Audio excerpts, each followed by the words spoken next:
मैं 2006 से 11-12 और जब सीपीटी था फाउंडेशन हो गया तो सीपीटी फाउंडेशन का मैं अकाउंट्स पढ़ा रहा हूँ। एक्सीलेंट क्लासेस के साथ भी मैं 2018 से जुड़ा हूँ, पिछले 6 साल से मैं अकाउंट्स पढ़ा रहा हूँ।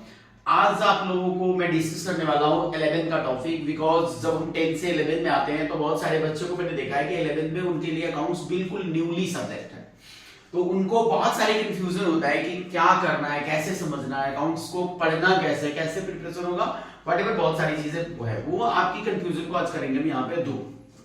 ठीक है, तो चलिए स्टार्ट करते हैं। हम डेफिनेशन से पहले स्टार्ट करेंगे कि अकाउंट्स जो है वो होता क्या है। पहले आपको ये जानने की जरूरत है डेफिनेशन। तो डेफिनेशन में आप देखो क्या है, accounting is a systematic process of identifying, measuring, recording, classifying, summarizing, interpreting and communicating financial information to the users। इससे बहुत सारी चीजें क्या क्या है, identifying, measuring, recording, classifying, then summarising, फिर interpreting, then communicating to the users. तो ये सब में आज हम बेसिक बात आपसे करेंगे आइडेंटिफाइंग, मेजरिंग एंड रिकॉर्डिंग। ठीक है, तो चलिए स्टार्ट करते हैं। ये है डेफिनेशन। तो मेजरिंग, आइडेंटिफाइंग, किसको आइडेंटिफाई करेंगे? तो आइडेंटिफाई हम करते हैं कि आप किसको रिकॉर्ड करोगे, फाइनेंशियल ट्रांजैक्शन को, राइट। जैसे कि एक एग्जांपल ले कि हम किसी फ्रेंड के साथ आते हैं, उसका बर्थडे है, वो हमें कुछ लंच वगैरह, डिनर वगैरह कुछ कराना है, बिल वो पे कर रहा है, तो आपके लिए फाइनेंशियल ट्रांजैक्शन नहीं हुआ। फाइनेंशियल ट्रांजैक्शन किसके लिए हुआ, जो बिल पे कर रहा है। इट मींस फाइनेंशियल ट्रांजैक्शन होने के लिए मनी का होना जरूरी है। ठीक है, मनी है तो फाइनेंशियल ट्रांजैक्शन है, अदरवाइज नहीं है। देन तो पहले आप ये आइडेंटिफाई करेंगे कि ये फाइनेंशियल ट्रांजैक्शन है या नहीं। फिर बात आएगी मेजरिंग। मेजरिंग का मतलब है कि अकाउंट्स में जब कोई भी चीज को हम रिकॉर्डिंग करेंगे, उससे पहले हमने आइडेंटिफाई कर लिया कि it is financial transaction, it is relevant for me, तो आप इसको रिकॉर्ड करेंगे। ये आइडेंटिफाई हो गया। अब मेजरिंग। मेजरिंग का मतलब है कि जब हम रिकॉर्ड कर रहे हैं तो in terms of money record करेंगे, in terms of quantity, quality ये रिकॉर्ड नहीं होगा। फॉर एग्जांपल, आपके पास दो कार है, एक चलो 6 लाख की अल्टो है और दूसरा आपके पास में 70 लाख की BMW है, तो आप ये नहीं लिख सकते हो 1 car Alto, 1 car BMW। No, आप क्या लिखोगे, कार टोटल कितने की हुई, मैंने बताया कि 6 लाख की अल्टो है, 70 लाख की आपकी BMW है, तो टोटल कार कितने की है आपके पास, 76 लाख। तो आप लिखोगे car 76 lakh. That is the concept of measuring. मतलब किसी भी ट्रांजैक्शन को, किसी भी चीज को हम मेजर करेंगे in terms of money. Then बात आता है रिकॉर्डिंग का। तो आप रिकॉर्डिंग कैसे करोगे? तो आपको पता है, जब आप 11th की बुक्स में देखेंगे तो बुक्स में पहले ही लिखा हुआ है double entry book keeping system. ठीक, डबल एंट्री। डबल एंट्री से आप क्या समझते हो? डबल एंट्री से हम ये समझेंगे, अब आ रहा हूं, डबल एंट्री से हम ये समझेंगे कि each and every financial transaction has dual effect, double effect. ऐसी कोई भी ट्रांजैक्शन नहीं है जिसके दो इफेक्ट नहीं होंगे। फॉर एग्जांपल, आप बुक परचेस करते हो, बुक परचेस करते हो तो क्या है, आप बुक लेके आते हो तो कुछ देके भी आते हो, क्या देके आते हो, पैसा, मनी नहीं, कोई भी चीज। आपके घर पे कोई आपका या ऑफिस में जो एम्प्लॉय है, आप उसके सर्विस को कंज्यूम कर रहे हो, उसके बदले आप उसको सैलरी देते हो, वेजेस देते हो, व्हाटएवर जो भी देते हो। तो आप ये चीज देखो कि ईच एंड एवरी ट्रांजैक्शन, पहला अकाउंट से कुछ 3 एजम्पशन है जो पहले डिस्कस कर रहे हैं। Each and every financial transaction has dual effect. ठीक, और both effect should be recorded, that is why it is called double entry system। Double entry system के पीछे का लॉजिक यही है कि हम दोनों इफेक्ट को रिकॉर्ड करेंगे। मैंने जैसे एग्जांपल आपको दी कि आपने बुक परचेस किया, तो ऐसा नहीं कि बुक ले आए सिर्फ बुक की रिकॉर्ड होगी, नहीं, आपने जो मनी दे के आया, कैश लेकर के आया है ना, अब आजकल पेटीएम कर देते हैं, तो पेटीएम भी कैश है ना, बैंक से आ रही है, तो इन सब चीजों को हम क्या करेंगे, दोनों इफेक्ट को, सब चीजों मतलब बुक की भी रिकॉर्ड करेंगे और जो हमने पैसे दिया उसकी भी रिकॉर्ड करेंगे। तो both effect should be recorded. ठीक, थर्ड, अब कैसे रिकॉर्ड करेंगे? तो one effect will be debited, then another will be credited. One effect will be debited, then another will be credited. ठीक है, तो अब एक इफेक्ट को हम डेबिट कर देंगे, दूसरे इफेक्ट को क्रेडिट कर देंगे। तो कैसे करेंगे? अपनी मर्जी से नहीं, इसके लिए हमें फॉलो करना पड़ेगा rules of debit and credit. अब हम उस पे आते हैं, क्या करना पड़ेगा? फॉलो करना पड़ेगा rules of debit and credit. बेटा इसके दो रूल है। Number 1, traditional approach. Number 1, traditional approach.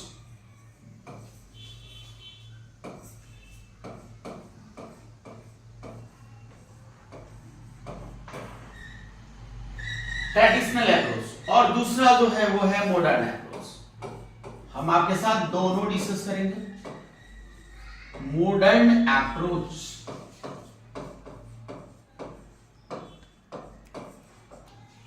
ठीक है, तो इसमें दो अप्रोच, मॉडर्न अप्रोच। तो दो इसमें हमारे पास है, traditional approach and modern approach, और हम इसमें दोनों को डिस्कस करेंगे आज ही। देखिए सबसे पहले बात कर लेते हैं ट्रेडिशनल अप्रोच की।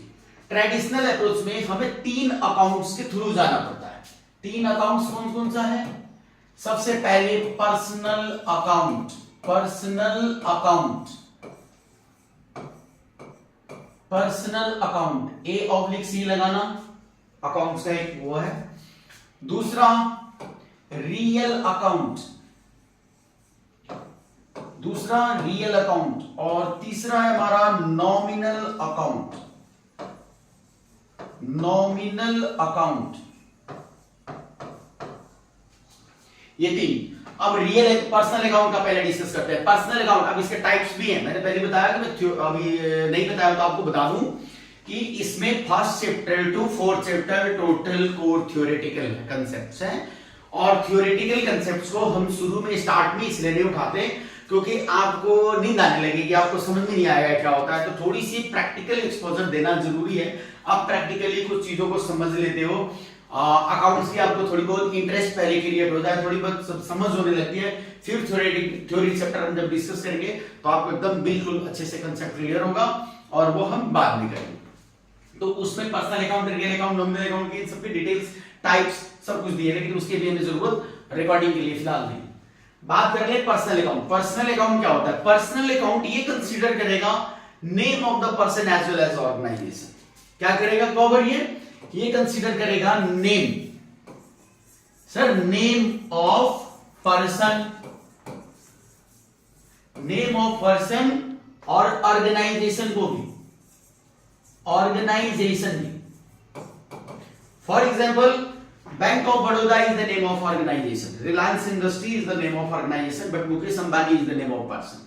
ठीक, तो बोथ दोनों name of the person as well as name of the organisation, ये पर्सनल अकाउंट इसको क्या करेगा? कंसीडर करेगा। रियल अकाउंट, रियल अकाउंट ये करेगा कंसीडर एसेट्स को, एसेट्स। अब बात आई नॉमिनल अकाउंट। नॉमिनल अकाउंट का एक दूसरा नाम है अनरियल अकाउंट। इसको अनरियल अकाउंट भी बोलते हैं। अनरियल क्यों? अब एक एग्जांपल आपको दूं, आप बोलते हो ना कि सैलरी पे किया, सैलरी नाम की कोई चीज आपने देखी कहीं होता है? नहीं, हम पे क्या करते हैं? पैसा, मतलब रियलिटी है पैसा। तो होता क्या है कि जब आप कोई भी चीज, किसी को सर्विस रेंडर कर रहे हो, किसी से मतलब सर्विस आप ले रहे हो, किसी को सर्विस दे रहे हो, तो अगर आप सर्विस दे रहे हैं तो आपको पैसे मिल रहे हैं, आप किसी की सर्विस ले रहे हो तो आप पे कर रहे होते हो। तो एक नॉमिनल एक सिंबल होता है कि जैसे हमारे यहाँ कोई एम्प्लॉय जॉब किया, काम किया, हमें अपने सर्विस दी, हम उसको उसके बदले में सैलरी दे रहे हैं, बट हम पेमेंट कैश कर रहे होते। तो नॉमिनल अकाउंट जो है हमारा वो कंसीडर करेगा इनकम और एक्सपेंस को, इनकम और एक्सपेंस को, इनकम और एक्सपेंस को कंसीडर करेगा नॉमिनल अकाउंट। ठीक है, अब इन तीनों के क्या रूल्स हैं, हम वो रूल भी आपके साथ अब डिस्कस कर रहे हैं। ठीक, पहला पर्सनल अकाउंट की क्या रूल है? और एक्सक्यूज मी, ये अभी आपको डिस्कस करने से पहले मुझे लगता है कि मैं एक चीज थोड़ा सा बुकिश लैंग्वेज में नहीं बट समझने के लिए आपको मैं डिस्कस कर दूं क्या चीज है, तो वो आपको मैं बता दूं। देखो जैसे कि अभी आप 10th से 11th में आए होगे, ऑब्वियस 10th में आपने एक कंसेप्ट पढ़ा था पेरियोडिक टेबल, कि इस कुछ एलिमेंट्स है जिससे पूरी कायनात बना हुआ है। सेम अकाउंट्स में अब अगर आप देखेंगे, अकाउंट्स करने में जब आप अकाउंट्स कर रहे हैं तो आपको एक चीज पे क्लियर होना बहुत जरूरी है कि पूरी बिजनेस सिर्फ और सिर्फ 5 एलिमेंट्स पे, 5 ऐसी चीजें हैं जिससे पूरी बिजनेस बनी हुई है। वो 5 चीजें क्या है, तो अब आइए उसको भी डिस्कस करते हैं। Number one capital. Sir without capital business हो सकता है क्या? नहीं हो सकता। अब कैपिटल की डेफिनेशन बुक में है, बुक इस लैंग्वेज अलग है, मैं एक बिल्कुल नॉर्मल लैंग्वेज में आपको बताने की कोशिश करूंगा कि आप पहचानोगे कैसे कैपिटल क्या है। तो कैपिटल वो है द अमाउंट, वो पैसा है कैपिटल। कौन सी पैसा? The amount which incurred, incurred का मतलब खर्च करना है, विच इनकर्ड टू स्टार्ट और एक्सपैंड, स्टार्ट और एक्सपैंड द बिजनेस। बिजनेस को स्टार्ट करने के लिए या एक्सपैंड करने के लिए जो पैसे हम इनकर्ड करते हैं, खर्च करते हैं, वो हमारा कैपिटल है। ठीक है सर, एक्सपैंड और स्टार्ट में क्या फर्क है? अभी आपके माइंड में एक आइडिया आया कि हम आज से बिजनेस स्टार्ट करते हैं, तो ऑब्वियस है कि उस बिजनेस के स्टार्ट करने के लिए जो पैसे चाहिए, आपको पेरेंट्स से मिल जाए, कहीं से मिल जाए, व्हाटएवर, आप भी से भी वो पैसे आपने लगा देंगे, हम जी आज से बिजनेस स्टार्ट कर रहे हैं, वो आपका कैपिटल है। और एक्सपैंड इसको कहते हैं कि सपोज करिए कि आप शॉप बना रहे थे साबुन, अब आज से आप सोच रहे हो कि मैं शैम्पू बनाने की भी एक अपनी प्लांट लगा रहा हूं, तो आप अपने बिजनेस को बढ़ा रहे हो ना, तो एक्सपैंड करने के लिए भी तो इन्वेस्टमेंट चाहिए, ह्यूज अमाउंट चाहिए ना। तो उस मतलब ये दोनों कंडीशंस में जब आप बिजनेस आज से स्टार्ट करो या पहले से चल रही बिजनेस को आप एक्सपैंड करो, इन दोनों में जो पैसे लगेंगे वो पैसा हमारा कैपिटल कहलाएगा। Is that clear? चलिए अब अगला 2 नंबर में वो क्या है, वो बात डिस्कस करते हैं। वो है सर लायबिलिटीज। लायबिलिटीज हमने अभी देखा कैपिटल, अब बात हम करेंगे liabilities. What do mean by liabilities? Liabilities किसको बोलते हैं? देखिए इसमें भी बहुत है, जब बुक में थ्योरेटिकल चैप्टर डिस्कस करेंगे तो इसके में टाइप्स पढ़ेंगे, इसमें कितने टाइप्स हैं लायबिलिटीज के, बट अभी हम सिर्फ बात करेंगे लायबिलिटी। देखिए सिंपल कहा गया तो लायबिलिटीज भी एक अमाउंट है, the amount for which, the amount for which you are liable या रिस्पॉन्सिबल, जो वर्ड आप यूज कर सको, you are liable to pay in future. Future का होना जरूरी है, टू पे इन फ्यूचर। हम आज नहीं पे करेंगे, फ्यूचर में पे करेंगे। फॉर एग्जाम्पल अभी आप पढ़ाई कर रहे हो घर पे, आपकी वाईफाई में, फैन में, कोई इलेक्ट्रॉनिक्स डिवाइस में और इक्विपमेंट में कोई प्रॉब्लम हो जाए तो आप क्या करोगे? इलेक्ट्रिशियन को बुलाओगे या जो स्किल्ड टेक्नोक्रेट है उसको आप बुलाओगे। अब आप सपोज करें कि एग्जांपल ले लो, फैन ही खराब हो गया, आप फैन इलेक्ट्रिशियन को बुला रहे हो, बोल रहे हो कि फैन खराब हो गया, ठीक कर दो भैया, ठीक कर दिया। कितने पैसे हुए? 275। और आप सोचो कि वो पेटीएम, फोन पे, गूगल पे कुछ नहीं ले रहा, आपके पास 500 से कम के नोट नहीं, तो आप उसको बोलोगे ना कि भैया कल आ जाना, कल ले जाना, सॉरी कल आप घर पे नहीं हो, अरे परसों आना। तो अब मानिए कि वो 275 रुपीज आप उसको द डे आफ्टर टुमारो, परसों देंगे, तो जब तक दे नहीं रहे, जब तक नहीं दे दिए, या आपके लिए क्या, you are liable to pay in future. आप इस पैसे को पे करने के लिए लायबल है। तो ये क्या हुआ? लायबिलिटीज हुआ, एकदम बिल्कुल छोटा सा बात। दूसरी एग्जांपल अगर हम इस पर डिस्कस करें, सपोज करिए कि आपने बैंक से किसी भी चीज के लिए, घर लेने के लिए, गाड़ी लेने के लिए, बिजनेस करने के लिए, आपने एक लॉन्ग टर्म 10 साल के लिए आपने लोन ली कि उसको धीरे धीरे करके आप 3 इयर्स तक में उसको खत्म करेंगे, उसको रीपेमेंट करेंगे, तो वो भी लोन है, क्योंकि उसके लिए भी क्या है, आप लायबल है पे करने के लिए फ्यूचर में, तो वो लॉन्ग टर्म में हो गया, ये एकदम छोटी सी होगी। तो ये चीज की क्लासिफिकेशन हम बाद में डिस्कस करेंगे। तो ये था हमारा लायबिलिटीज की डिफिनेशन, ठीक है। अब हम आते हैं सर थर्ड पॉइंट पे। वो थर्ड क्या है? तो थर्ड पे अब आइए, थर्ड पे हमारा एसेट्स। ऐसी कोई बिजनेस नहीं है जिसमें उसके एसेट्स नहीं होते। तो एसेट्स आप कैसे पहचानोगे कि ये एसेट्स है? अब इसके भी टाइप्स है बहुत, जो मैंने पहले ही बताया, वो हम चैप्टर सेकंड जब करेंगे थ्योरी की तो उसमें डिटेल डिस्कशन करूंगा। लेकिन एसेट्स होता क्या है? ऐसे कैसे कोई आपसे पूछे कि एसेट्स क्या है बताओ जरा, तो आप कैसे बताओगे? वो चीज मैं आपको बता रहा हूं। The matter for which you are owner. क्या होना जरूरी है? ऑनर होना जरूरी है। आप अपने दोस्त के बाइक लेकर के कहीं घूमने गए तो उसके ऑनर नहीं है, आपके लिए वो एसेट्स नहीं है, बट ऑनरशिप होना जरूरी है। जिस चीज को आप हाथ रख के ये कह दो कि ये मेरा, वो क्या है?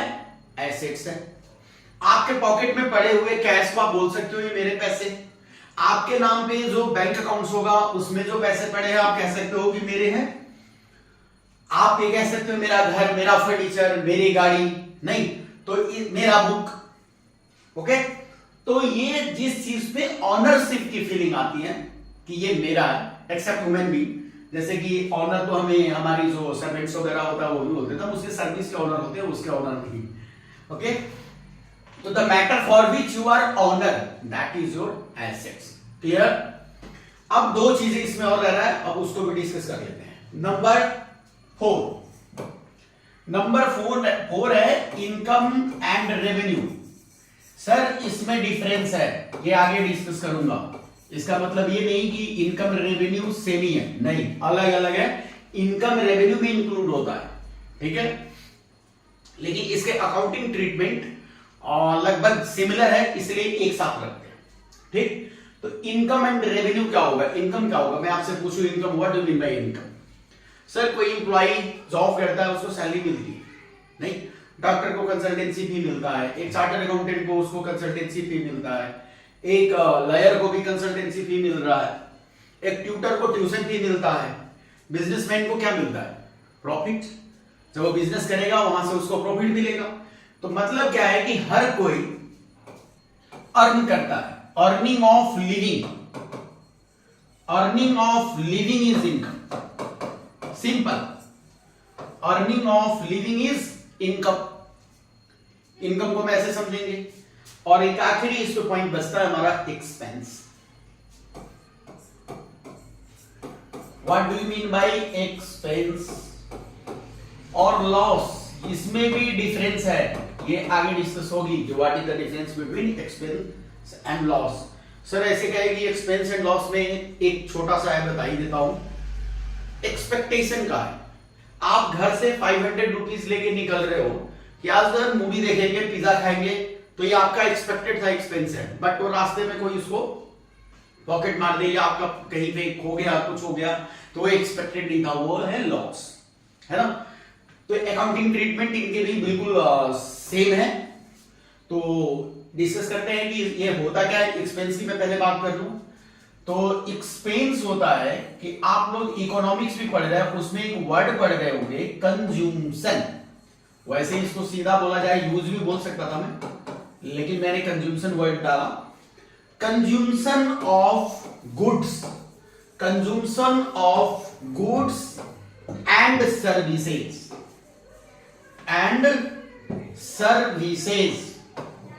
consumption of goods and services is your expense.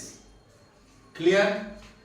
Expense को कैसे समझेंगे? Consumption of goods and service. मैंने पहले ही कहा कोई गुड्स है, गुड्स सर्विस को हम इनविजिबल गुड्स बोलते हैं। अब आपको भूख लगी, आपने बर्गर पिज्जा ऑर्डर किया, आया, खा गए, वो कंज्यूम कर लिया, वो एक्सपेंस है आपका। अब जैसे कि मूवी देखने जाते हो आप थिएटर में, तो वहां क्या होता है? आप उसके सर्विस को कंज्यूम कर रहे होते हो। आपके घर पे कोई इंप्लॉई है, कोई झाड़ू पोछा काम वाली भी आती है, आप उसको सैलरी देते हो। क्यों देते हो? क्योंकि उसके सर्विस को कंज्यूम कर रहे हो। तो consumption of service as well as goods, मतलब goods as well as invisible goods, इन दोनों की कंज्यूमशन जो होगा वो हमारा एक्सपेंस होगा। तो अब आप पढ़ चुके क्या क्या हमारे पास बिजनेस में क्या क्या होता है। सबसे पहला आपने देखा कि कैपिटल होता है, उसके बाद लायबिलिटीज होता है, उसके बाद एसेट्स होता है, उसके बाद इनकम होता है और रेवेन्यू, उसके बाद आखिरी में एक्सपेंस एंड लॉस होता है।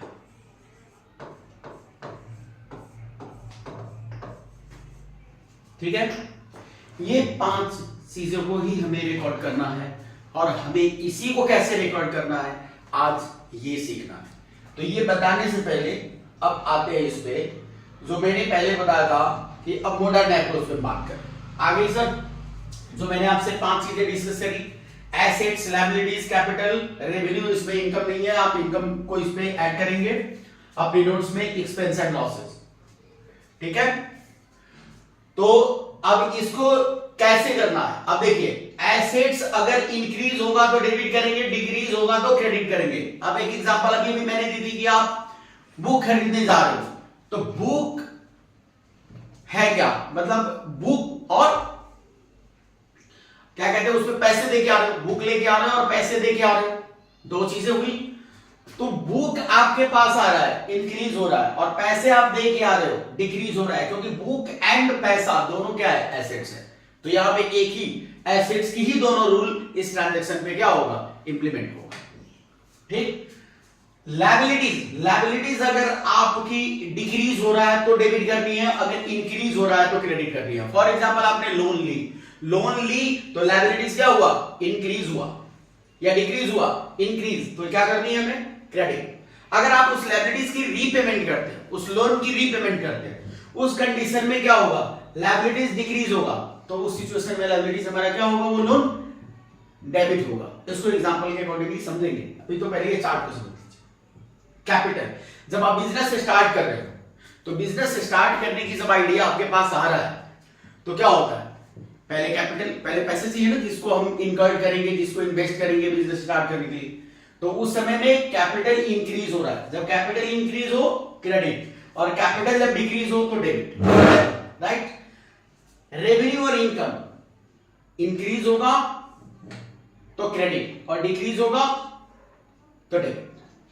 एक्सपेंस में, मतलब एक्सपेंस में रेवेन्यू का उल्टा है इनकम का, एक्सपेंस अगर इंक्रीज हो रहा है तो डेबिट और डिक्रीज हो रहा है तो क्रेडिट। ठीक है, हम इसको दूसरे तरीके से भी अभी आपको बताते हैं।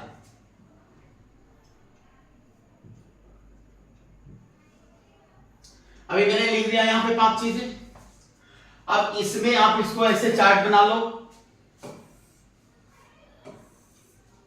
यहां पे डालिए इंक्रीज और यहां पे डालिए डिक्रीज। अब क्या देखा, कैपिटल जब इंक्रीज होगा तो क्या करना है, क्रेडिट, और डिक्रीज होगा तो क्या करना है, डेबिट। फिर आइए लायबिलिटीज, सेम, इंक्रीज होगा तो क्रेडिट, डिक्रीज होगा तो डेबिट। एसेट्स उल्टा, इनके अपोजिट हो जाएंगे, एसेट्स इंक्रीज होगा तो डेबिट, डिक्रीज होगा तो credit. Income and revenue, income जब इंक्रीज होता है रेवेन्यू तो क्रेडिट करते हैं, जब डिक्रीज होता है तो डेबिट करते हैं। और एक्सपेंस में इसका वाइस वर्सा उल्टा होगा, एक्सपेंस जब आपकी इंक्रीज हो तो डेबिट और जब डिक्रीज हो तो क्रेडिट। ये रूल है मॉडर्न अप्रोच। तो ये आपका ये चार्ट है, आप इसको इस तरीके से भी प्रेजेंट कर सकते हैं, एक्सपेंस लॉस, कैपिटल से लेकर के एक्सपेंस लॉस तक आप इसको चाहे तो नोट कर लो। चलिए ठीक है, अब आगे बढ़ते हैं। अब बात करते हैं कि अब ये सब तो आपने जान ली कि सबसे पहले आइडेंटिफाइंग, मेजरिंग, अब रिकॉर्डिंग करना है। तो रिकॉर्डिंग करने के लिए हमें जो है क्या है प्रोसेस, मैंने पहले बताया कि each and every transaction has double effect and both effect should be recorded, one effect will be debited then another will be credited. तो अब इसको इंप्लीमेंट कैसे करना है, अब इस पे फोकस करते हैं और वो हम डिस्कस करेंगे एग्जांपल के थ्रू। चलिए बेटा, एग्जांपल के थ्रू अब डिस्कस करेंगे। आइए पहला example number 1, sir business start कर रहे हैं, business started worth rupees 5 lakh. क्या कर रहे हैं? 5 लाख रुपीज से अब हम बिजनेस स्टार्ट कर रहे हैं। तो कैसे इंप्लीमेंट कर रहा है? तो क्या था अजम्पशन नंबर 1 कि each and every transaction has dual effect. क्या इसमें भी डबल इफेक्ट है? बिल्कुल है सर। तो सबसे पहले क्या थी, जब आपने अकाउंटिंग की डेफिनेशन पढ़ा था, अब यहां पे आ जाइए इंटरनेट, हम आपको फिर से डेफिनेशन पे ला रहा हूं। देखिए क्या था सबसे पहला प्रोसेस कि सिस्टमेटिक प्रोसेस ऑफ आइडेंटिफाइंग। तो पहला चीज हम ये करेंगे, आइडेंटिफाइंग। कैसे करेंगे? आइए अब यहां पे आप आइडेंटिफाई करो कि कौन से दो इफेक्ट है, वो आप इसमें आपको आइडेंटिफाई करना है।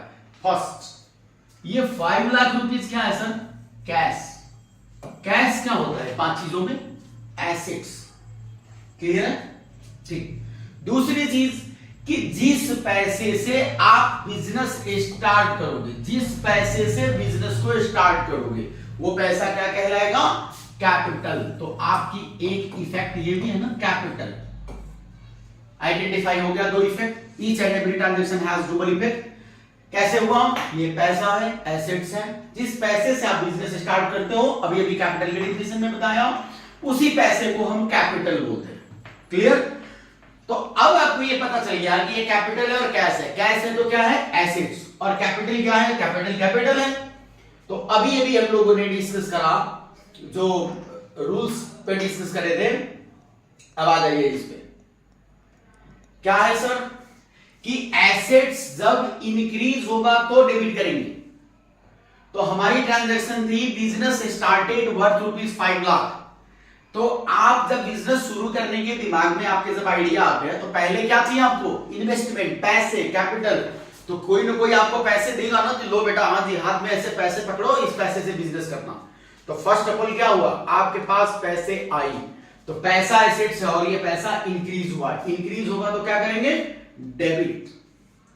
और जब कैपिटल इंक्रीज होता है, तो क्या करना है? क्रेडिट। अब इस तरीके से आपको डिसाइड करके रूल्स को इंप्लीमेंट करना है। तो मतलब यहां आपको पता चल गया कि कैश को क्या करना है? डेबिट, बिकॉज ये हमारा इंक्रीज हो रहा है, ये डेबिट होगा।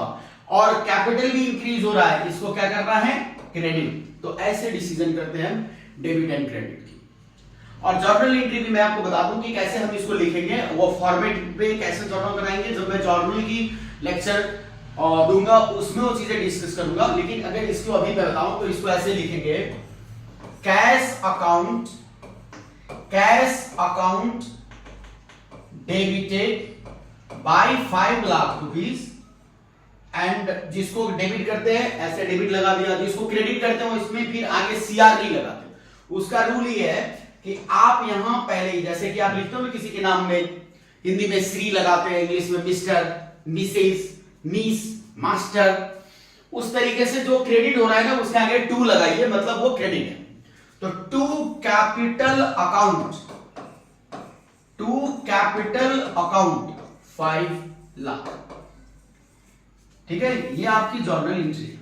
अब इसी को फॉर्मेट में कैसे प्रेजेंट करना है, वो जर्नल एंट्री की चैप्टर जब हम लेक्चर देंगे उसमें इस चीज को डिस्कस करेंगे। तो कैसे हुआ? Business started worth rupees 5 lakh. हमने पहले क्या किया? आइडेंटिफाई किया किस चीज को? बोथ इफेक्ट को। देन मेजरिंग, एक ही ट्रांजैक्शन था तो इसमें मेजरमेंट करने की जरूरत था नहीं। फिर इसमें लाते हैं आप लोगों की वो नहीं बिगड़नी चाहिए डेफिनेशन पे।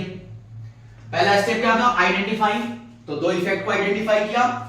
दूसरी थी मेजरिंग, तो मेजरिंग वन ट्रांजैक्शन थी, एक ही पैसे आए, हम उससे बिजनेस स्टार्ट कर दिए, तो एक ही ट्रांजैक्शन था तो हमें ऐड लेस ये सब करने की जरूरत नहीं थी, तो मेजरिंग वैसे ही उसमें हो गया। अब रिकॉर्डिंग, तो रिकॉर्डिंग के लिए मैंने बताया था कि कैसे रिकॉर्ड करेंगे। तो जब आप आइडेंटिफाई कर लेते हो कि दो इफेक्ट को, तो each and every transaction has double effect, और आप आइडेंटिफाई कर लिए दोनों इफेक्ट, तो both effect should be recorded. How recorded? One effect will be debited and another will be credited. तो वो अपनी मर्जी से नहीं कर सकते, किस इफेक्ट को डेबिट करना है, किस इफेक्ट को क्रेडिट करना है। तो उसके लिए हमें फॉलो करनी है रूल्स, और रूल्स मैंने अभी आपके साथ मॉडर्न अप्रोच को डिस्कस किया। ट्रेडिशनल भी अभी है, वो भी करेंगे, लेकिन अभी मॉडर्न पे बात करते हैं। तो ये थर्ड जो स्टेप थी हमारी रिकॉर्डिंग का, वो हमने यहां पे रूल्स ऑफ डेबिट क्रेडिट को फॉलो करके ऐसे रिकॉर्ड कर दी। तो इस तरीके से हम रिकॉर्डिंग के पूरी प्रोसीजर को इंप्लीमेंट करेंगे। चलिए एक और एग्जांपल इसमें ले करके देखते हैं। एग्जांपल नंबर 2, सर सैलरी पे आ गई, सैलरी पे ₹15,000, आपने 15,000 रुपीज सैलरी पे करी। तो क्या यहां पे दो इफेक्ट हैं? बिल्कुल है। Each and every transaction has double effect. क्या क्या है सर? पैसा, कैश। कैश किस चीज को रिप्रेजेंट करेगा? एसेट्स। अब बात करेंगे सैलरी आप पे कर रहे हो, तो सैलरी क्यों पे कर रहे हो? ऑब्वियसली सर मैंने अभी बताया, सैलरी जब हम पे करते हैं किसी की भी सर्विस को कंज्यूम करते हैं, तो इसलिए उसको हम सैलरी पे करते हैं। तो सैलरी हमारा क्या हुआ? एक्सपेंस। और अभी जो हमने चार्ट आपको मॉडर्न अप्रोच की बताई, उसमें क्या है कि एसेट्स जब हमारा इंक्रीज करेगा तो डेबिट करेंगे, और डिक्रीज करेगा तो क्रेडिट करेंगे। जब हम सैलरी पे कर रहे हैं ₹15,000, तो क्या ये 15,000 रुपीज हमारा कैश इंक्रीज हो रहा है या डिक्रीज? Obviously decrease. ठीक है, क्योंकि हम सैलरी दे रहे हैं, किसी को एम्प्लॉय को पैसे दे रहे हैं, तो हमारे घर से तो पैसे जा रहे हैं ना, तो ये डिक्रीज किया, तो इसको क्या करना है? क्रेडिट। डिसाइड हो गया। सैलरी इज द एक्सपेंस, और जब एक्सपेंस हमारा इंक्रीज होगा तो हम क्या करेंगे? डेबिट। तो सैलरी को हम डेबिट करेंगे। क्लियर है? अब आप इसको लिख दीजिए। कैसे लिखेंगे? तो salary account debit 15,000, sorry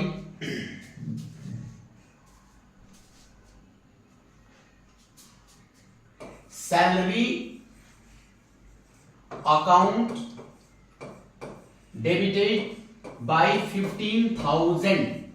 and मैंने बताया जब हम क्रेडिट करते हैं तो ऐसे जैसे यहां डेबिट लगाए, तो क्रेडिट में क्या करना है? हमें पहले ही टू वर्ड यूज कर देना है। तो to cash account, to cash account 15,000, ये हो गया आपका जर्नल। इसमें लिखना होता है नरेशन, मैंने पहले बताया कि जो फॉर्मेट के अकॉर्डिंगली प्रॉपर जर्नल एंट्री की जो प्रेजेंटेशन है वो हम जर्नल एंट्री के चैप्टर में डिस्कस करेंगे। अभी तो बस मैं आपको रूल्स ऑफ डेबिट क्रेडिट को कैसे इंप्लीमेंट करना है, कैसे हम ट्रांजैक्शन को रिकॉर्ड करेंगे, अकाउंट्स में होता क्या है, ये चीजें आपको समझ में हो, अभी सिर्फ इस चीज को हम यहां पे आपको बता रहे हैं। क्लियर? एक और एग्जांपल सर, एग्जांपल ये है फर्नीचर परचेज। अब देखिए आप यहां पे क्या कर रहे हो? Furniture purchase, furniture purchase ₹50,000, for ₹50,000 कर दीजिए, फॉर ₹50,000। आपने 50,000 रुपीज की फर्नीचर खरीदा। इसमें कौन से दो इफेक्ट्स हैं? तो सर हमारे पास क्या आ गया? फर्नीचर, और हमारे पास से क्या गया? पैसे। कैश इज एसेट्स और फर्नीचर इज ऑलरेडी एसेट्स। आप कह सकते हो ना, ऑनरशिप वाली मैंने बताई थी अभी, कि जिस चीज को आप कह सकते हो ये मेरा है वो हमारा एसेट्स है, तो जब फर्नीचर खरीदेंगे तो आप बोलेंगे नहीं फर्नीचर मेरा। तो फर्नीचर आया, फर्नीचर क्या हुआ? इंक्रीज किया, और पैसे गया, ये क्या हुआ? डिक्रीज हुआ। तो एसेट्स जो इंक्रीज करे वो क्या होगा? डेबिट, और जो डिक्रीज करे वो क्या होगा? क्रेडिट। तो इसको आप कैसे प्रेजेंट करेंगे? तो करेंगे ऐसे, furniture account, furniture account debited 50,000, और जिसको क्रेडिट करेंगे क्या करेंगे? आगे टू लिख देंगे, तो टू कैश अकाउंट 50,000। अब हमारा ट्रांजैक्शन यही होगा, फर्नीचर परचेज फॉर ₹50,000, लेकिन मैं इसमें एक छोटा सा ट्विस्ट डाल रहा हूं ताकि आप लोगों को अब अगली चीजें समझ में आ जाए। क्या? देखिए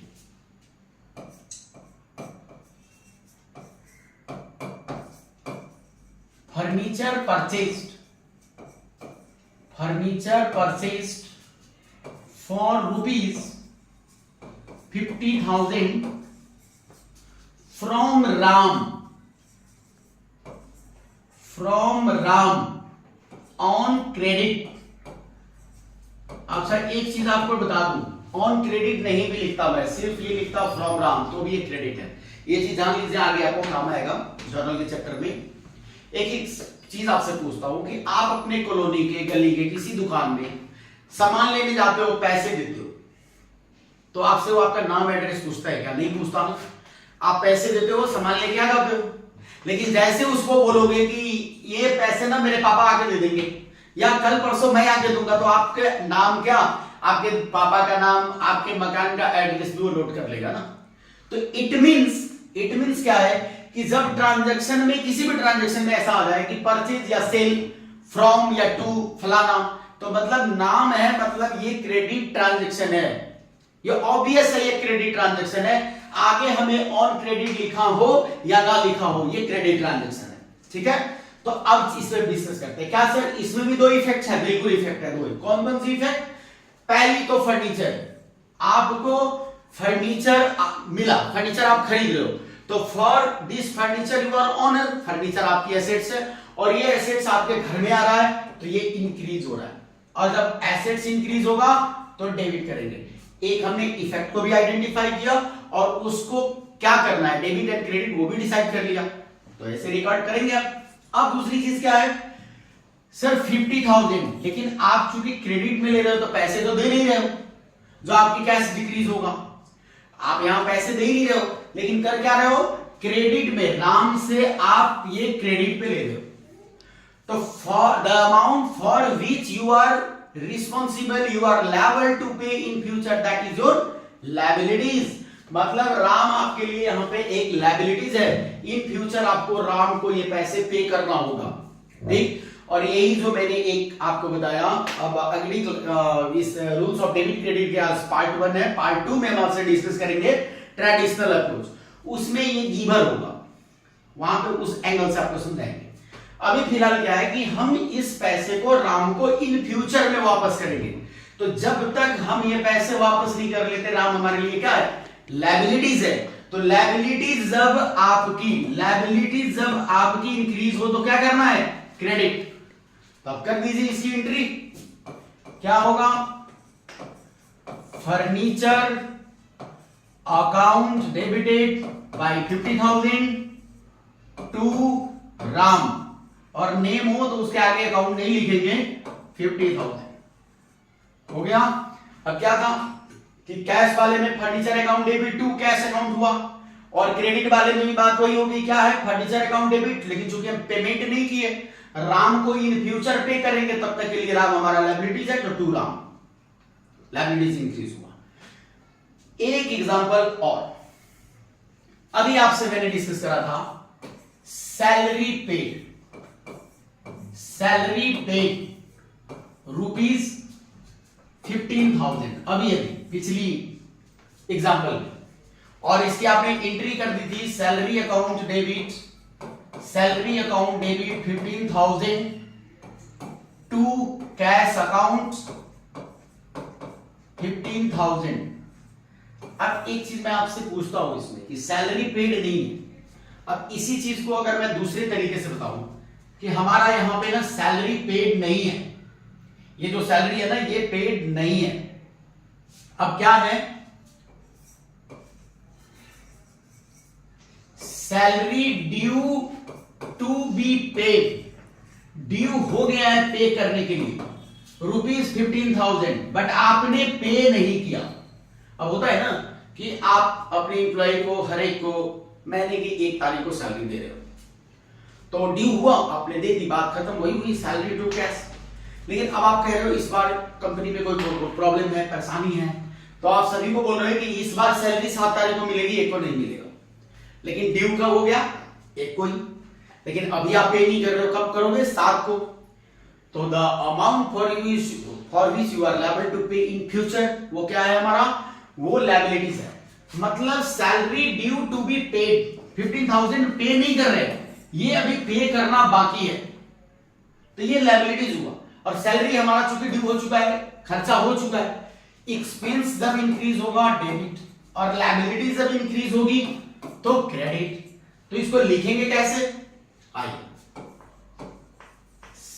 सैलरी अकाउंट डेबिट जो कैश वाले में थी, सैलरी पेड में एज इट इज, लेकिन सर अभी पे नहीं किए, इसलिए टू कैश नहीं होगा, क्या होगा, टू आउटस्टैंडिंग सैलरी। ऐसे खर्च जो पे करना अभी बाकी है उसको हम आउटस्टैंडिंग बोलते हैं।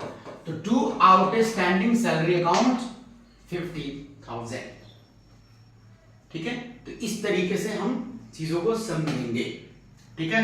एक आखिरी एग्जांपल आपको देते हैं इनकम का। अभी हम चूंकि इनकम की डिस्कस नहीं किए हैं, इसके बाद आज की क्लास करेंगे ओवर, और हम ट्रेडिशनल अप्रोच को पार्ट 2 में डिस्कस करेंगे। देन आफ्टर फिर हम जर्नल एंट्री करेंगे, फिर हम अकाउंटिंग इक्वेशन करेंगे, इस तरीके से हम 11 को, फिर उसके बाद हम थ्योरेटिकल चैप्टर को डिस्कस करेंगे ताकि आपको एकदम बिल्कुल क्लियरिटी के साथ कंप्लीट हो।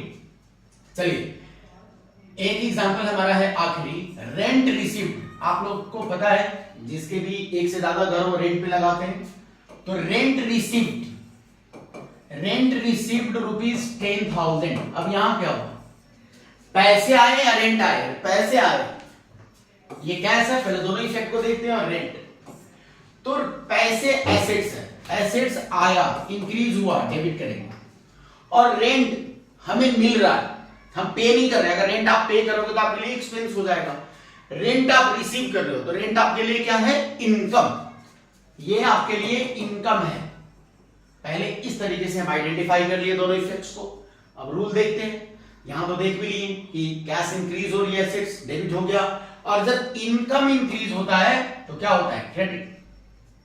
तो आप इसको कैसे लिखोगे, cash account debit, cash account debit 10,000 to rent account, to rent account 10,000, that's it. इसमें भी है, जैसे अभी मैंने बताया सैलरी में आपको आउटस्टैंडिंग का, इसमें होता है एक्रूड। आउटस्टैंडिंग इनकम को लिए हम आउटस्टैंडिंग वर्ड यूज नहीं करते, एक्रूड इनकम बोलते हैं। तो वो चीजें और बाकी की चीजें हम फिर अगली क्लास में ट्रेडिशनल अप्रोच के साथ डिस्कस करेंगे। तब तक आज के लिए tata, bye bye, see you letter.